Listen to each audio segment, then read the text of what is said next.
رجل أعرابي أنجب أبناء 3، سمى الولد الأول عبد الله، الولد الثاني سماه عبد الله، أما الولد الثالث فسماه عبد الله، من قلة الأسماء. المهم العجيب الرجل أبو العبادلة هذا عندما حضرته المنية نظر إلى أبنائه ال3 وقال: عبد الله يرث، وعبد الله لا يرث، وعبد الله يرث، وخرجت روحه. أبو مريح هذا، أبو قمة الراحة ما شاء الله. عبد الله يرث، عبد الله لا يرث، عبد الله يرث، يعني ترك مكيدة بين الأبناء. كل ولد يقول إيه؟ أبويا كان ينظر إليه ما قال يرث، لما ينظر إليك ساعات قال يرث وكذا. قالوا ماذا نصنع؟ دفنوا أبوهم، قالوا نروح نذهب لقاضي القضاة. فين قاضي القضاة؟ في المدينة. تركوا شمال الحجاز وتوجهوا إلى المدينة. في الطريق وجدوا أعرابيا ضل بعيره، فالأعرابي قال لهم: هل رأيتم بعيرا لي قد شرد؟ قالوا: لا والله. فتركهم.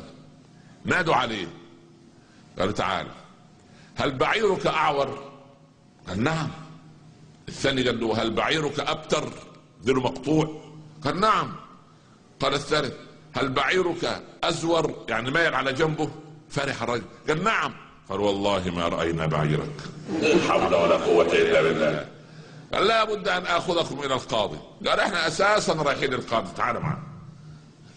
دخلوا على القاضي، عرض القضية. قالوا: والله القاضي قال لهم: ايش عرفكم أنه أعور؟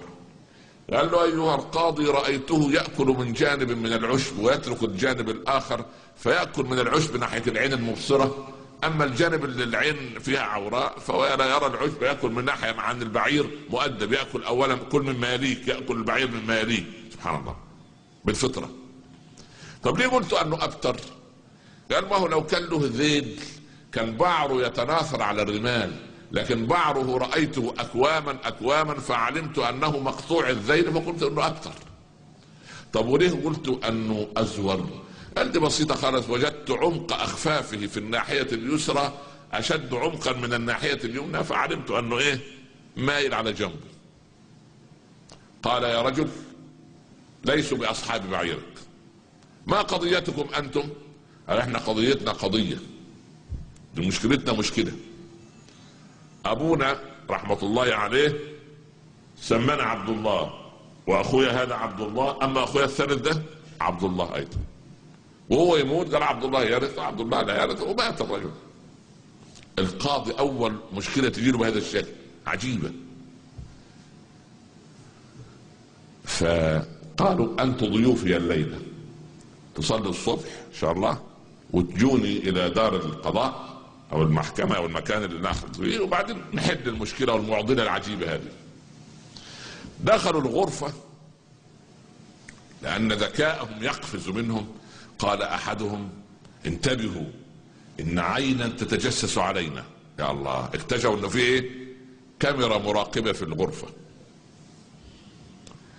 دخل الخادم باللحم والخبز لعشاء الضيوف، مد الولد الأول، الابن الأول، مد يده قال: انتظروا لا تأكلوا، هذه لحم كلاب.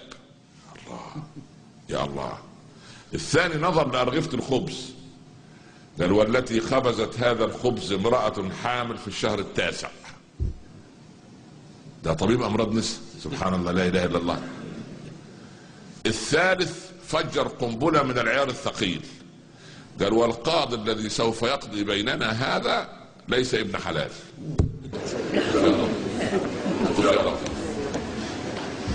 في الصباح صلوا الصبح ودخلوا على القاضي. العين اللي كانت تتجسس نقلت للقاضي ايه؟ محضر الجلسة. قال: ما الذي جعلكم تقولون انه لحم كلاب؟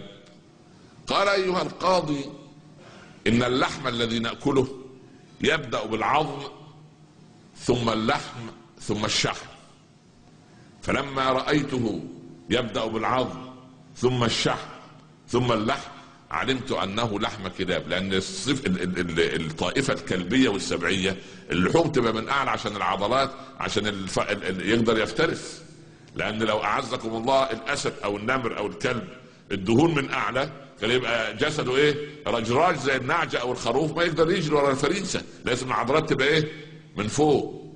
نادى القاضي الطباخ: تعال يا ابن الحلال، ماذا صنعت؟ قال له: قلت لي بعد المغرب ان عندنا ضيوف من الباديه والقطيع قد تاخر، فما رايت الا كلب الغنم فذبحته. فطلع الكلام ايه؟ مضبوط. طب وانت للتالي لو قلت ان الارغفه دي خبزتها امراه في الشهر التاسع، ايش عرفك؟ قال له ان الارغفه وجدتها منتفخه من ناحيه وملتصقه من ناحيه، والمراه في التاسع بطنها امامها فلا تستطيع ان تميل يدها الى الفرن لتدير الرغيف حتى يستوي من جميع نواحيه، فالناحيه اللي من ناحيه النار انتفخت والناحيه اللي بعيده عن النار ايه؟ التصقت.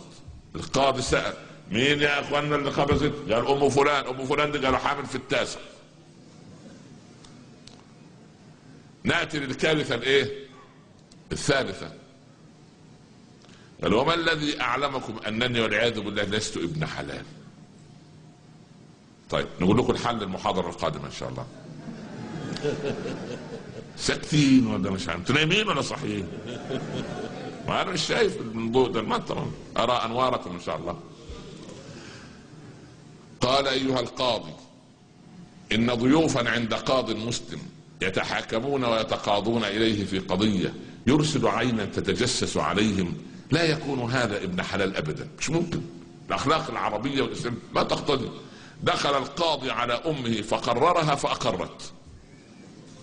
خرج القاضي، الحكم بعد الايه؟ بعد المداولة. خرج بعد المداولة، قال: مين اللي قال ان اللحم لحم كلاب؟ عبد الله. قال له: انا. قال له: انت عبد الله ترث. ومين اللي قال ان الارغفة الخبز خبزتها امرأة حامل في التاسع؟ قال له: انا. قال له: انت ترث. ومن الذي قال انني كذا؟ قال له: انا. قال له: انت لا ترث. قال له: لماذا؟ قال: لانه لا يعرف ابن الحرام الا ابن حرام مثله. سبحان الله.